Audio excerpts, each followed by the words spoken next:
여보세요? 네, 여보세요? 네, 안녕하세요. 네, 안녕하세요. 네, 예. 신사님 오늘 어떤 부동산 함께 좀 살펴볼까요? 제가 가천에 8단지 아파트 갖고 있는데요. 네. 이게 언제 정도 파는 게 좋지, 팔지 아니면 갖고 있어야 되는지 좀 궁금해서요. 과천 주공 8단지를 보유하고 계시는 건데 그럼 여기 지금 네. 거주도 좀 하고 계세요? 아니요, 그럼 세주고 있어요. 전세를 좀 주신 거네요. 네. 네, 재건축을 바라보고 좀 투자 목적으로 그럼 보유하고 계시는 것 같은데 과천의 주공 8단지 향후 전망에 따라서 어떻게 해야 하는지 한번 계획 세워볼게요. 대표님과 네, 인사 먼저 감사합니다. 나눠보세요. 네. 네, 안녕하세요. 네, 안녕하세요. 네. 네. 우선 우리가 이제 흐름이라는 걸 볼 때 네. 두 가지 방향으로 이제 보시면 돼요. 하나는 네. 전체 부동산 가격 흐름이 있잖아요. 내가 부동산 자체가 그렇게 사람들로부터 선호되지 않더라도 전체가 올라가면 걔도 나중에 따라 올라가지요. 네. 올라가는 폭이 좀 작을 따름이잖아. 그렇죠? 네. 네. 근데 그것처럼 전체 흐름을 좀 봐야 되고요. 네. 그다음에 두 번째는 전체 흐름과 관계없이 내가 갖고 있는 그 물건 개별적인 흐름, 이게 개인 개별적인 흐름이라고 보면 돼요. 이 두 가지를 이제 봐야 될 텐데 개별 흐름은 얘 같은 경우는 이제 재건축이라는 거예요.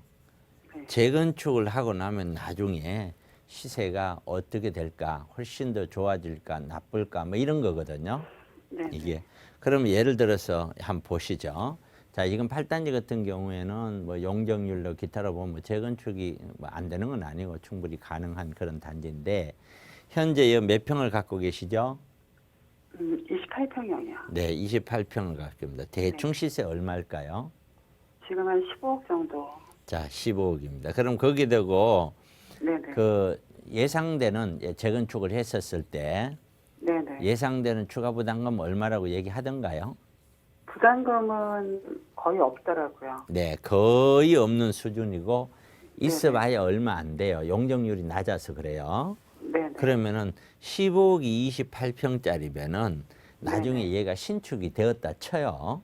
네. 신축이 되면 28평짜리가 20억을 갈까요? 안 갈까요? 이제 예를 든다면 이렇게 보면 네네. 돼요. 간다 안 간다 이걸 요것만 보지 말고요. 네네. 얘가 20억을 간다면은 네. 예를 들어서 강남구에 있는 25평, 28평은 네네. 얼마 정도 가야 될까요? 그러면 엄청나게 올라야 되겠죠? 그렇죠. 네. 그러면은 왜 대충 여기가 20억이다 예를 들어. 그럼 강남구에는 거의 한 27, 8억에서 30억 가까이 가지 않을까 싶거든요. 네. 혼자 생각에. 네네. 그러면은 그 정도 흐름 가려면 나머지도 역시 그만큼은 더 올라가야 되겠죠. 네네. 그만큼 올라갔을 때 문제는 돈이 있으니까 올라간다의 문제가 아니고 네네. 문제는 이거예요. 돈이라는 것이 모든 사람에게 골고루 있나요? 아니죠. 돈은 있는 사람 주머니만 있어요. 그렇죠? 네네. 이게 왜 그러냐면 자본주의라는 거는 돈이라는 것, 그 특성상 돈은 지 혼자서 자산을 불리는 역할을 하잖아요. 네. 그러니까 많이 가진 사람은 가만히 있어도 더 많이 갖게 되는 거예요. 예. 그러니까 양극화라는 현상이 빚어질 수밖에 없는 거예요. 네네. 돈은. 그러면 양극화가 지금 돈이 많이 풀린다. 저는 그런 생각을 해봐요. 제3기 신도시가 한 40조 이상 풀린다. 그러면 다시 돈이 늘어난다. 좋아요. 틀린 얘기는 아니에요. 네. 그러면 40조가 국민에게 골고루 풀리겠느냐. 상위 30%가 전체 자산의 70%를 갖고 있다는데 네네. 그렇게 계산해 보면은 30조 이상은 부자들에게 갈 거 아니냐. 그렇죠. 그러면 부자들에게 가고 나면은 부자들이 지금 집이 없냐? 집 다 있다 이거죠. 다 갖고 있다는 거예요. 부자들이 지금까지 집 안 사고 있는 사람, 무주택 있는 사람 본 적이 없다는 거예요. 네. 그리고 어지간한 부자들은 한 채가 아니라 두 채씩, 세 채씩 갖고 있다는 거예요. 그렇죠. 네. 그러면은 그 사람들이 돈이 불안하니까 지금에서 또 한 채 더 사자. 또 살 거냐? 그거는 쉽지 않을 거다. 네. 그러면 돈이 풀려나더라도 그 풀려나는 돈 자체의 특성상 좀 이렇게 서민이라고 할까요? 조금 자금 여력이 좀 부족한 이런 사람에게 골고루 풀리면 또 이렇게 많이 밀고 가는데 지금 방금처럼 서울이 그만큼 가야 되고 여기도 가야 되고 여기도 가야 되고 여기도 가야 얘도 20억대 이상 가지 않겠느냐. 그러면 그 20억대 갔었을 때 이거를 갖고 있는 사람은 그 유지 비용만 해서 네. 관리비라든가 기타 등등 따지면은 1년에 아마 한 1,몇백만 원, 한 달에 한 150만 원 꼴은 아마 나갈 거라고요. 네. 20억대라면은 네. 그거 하나만 가지고 있어도. 네. 그런데 또 그거 하나만 가질 수는 없잖아요. 노후가 있으니까. 그럼 기타 등등을 봤을 때 제가 이렇게 장구하게 얘기하는 거는 네. 우리 사회가 예. 돈이 있다고 해서 이것의 강남이 아파트가 전부 30억이 갈 만큼의 모든 수요층이 그만큼 유지할 수 있을 만큼의 사회적으로 성숙되고 그만큼 자산의 능력이 되느냐. 네. 그건 쉽지 않다고 보는 거예요. 그다음 두 번째는 현재의 어떤 가격대 15억, 20억대 가는 그런 아파트를 가지고 있는 사람들은 제가 조사는 해보지 않았지만 거의 대다수가 다 제가 보는 눈에는 5, 60대라는 거예요. 네. 3, 40대가 아니라는 거거든요. 예. 그럼 결국에는 세월이 지나서 팔 때 네.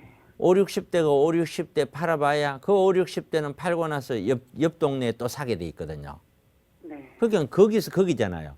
20억짜리 팔아도 팔고 나면 그 옆에 사지 20억짜리 팔고 난 지방에 가서 5억짜리 살란다 한 사람 없잖아요. 예. 별로 없죠. 결국에는 집값이 올라도 따지고 보면은 내가 올라서 기분은 좋지만 내가 그것을 사용은 못하고 평생 비싼 집에 세금 내면서 살다가 죽는 거죠. 그렇게 돼 있는 거거든요. 네. 그 나머지 여윳돈이 이제 진짜 내가 쓸 수 있는 돈이 되는 거죠. 예. 이게 그런 현상이 되다 보니 세대를 이어서 40대가 이걸 사줄 수 있어야 되거든요. 그래야 다시 올라가거든요. 그렇죠. 근데 제가 봤을 때는 그런 텀이 50대에서 40대로 갔다 이 40대가 이걸 20억대로 사주기에는 아 이거는 결코 그렇게 하루아침에 될 것 같지 않다라는 생각이 드는 거예요. 그런 논리로 인해서 전체적인 흐름으로 봤었을 때는 지금 이 물건으로 보더라도 너무 높지 않느냐. 투자자 입장에서 그냥 나 이거 사서 그냥 들어가 살래. 오르든 내리든 모르겠다. 이런 사람은 모르겠는데 이걸 15억이라는 돈을 주고 사서 얼마를 남아야 이게 마진이 생길까. 또 그거 들어가서 살고 거주도 요건도 채워야 되고 그럼 도대체 이게 몇 년에 걸쳐서 얼마를 남아야 내가 이게 남을까. 20억이 가더라도 5억 남으면 5억에 되고 세금을 내고 나면은 이거 뭐 남는 게 해봐야 2, 3억인데 그거 남기려고 15억 원씩 사가지고 마진 몇 프로나 되냐 이거거든요. 그러면 수익률이 안 나오잖아요. 네. 그러니까 합리적인 생각으로는 이거를 투자하기에는 부담스럽다는 내용이에요. 그다음에 두 번째는 전체 흐름은 뭐 잘 알다시피 지금 6, 7년 동안 올라왔잖아요.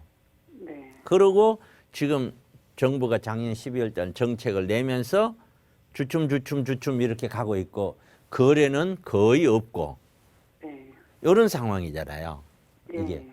그러면 이게 여기도 아까처럼 전체가 다시 이렇게 가면은 얘도 올라가겠죠.